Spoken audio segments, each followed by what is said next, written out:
Well, as you just heard, Will Hutton predicts the situation in China's west may worsen, although Chinese authorities say they're back in control of riot-torn Urumqi. Thousands of paramilitary troops are now patrolling the streets to prevent further clashes between the rival Muslim Uyghurs and Han Chinese. But tensions remain high in the ethnically divided city. Tom Iggulden reports from Urumqi. China's paramilitary takeover of Urumqi is complete. Troops have sealed off the Muslim Uyghur area, but tempers in the city remain at boiling point. This Uyghur man was viciously beaten by a mob of Han Chinese. He was able to stagger to his feet and was led away by a policeman.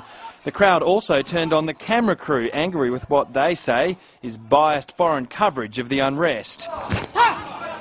In this Uyghur district, locals claim Han Chinese mobs stormed the neighbourhood and attacked them.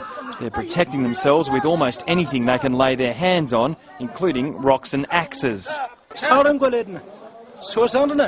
They came to kill people. I was wounded. They came to our neighbourhood looking for Uyghurs. They hit and chopped.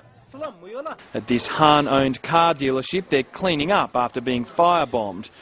It's located in a Uyghur part of town, and the dealership's manager is suspicious of his neighbours.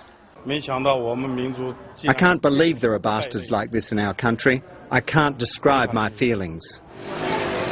In the Uyghur neighbourhood behind the dealership, life is also returning slowly to normal. This woman's son and two friends were arrested. I don't know where my husband is.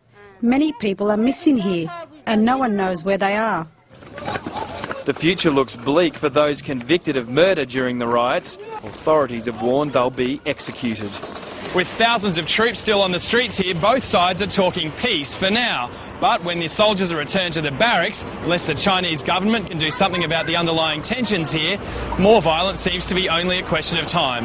This is Tom Iggulden in Urumqi, Xinjiang for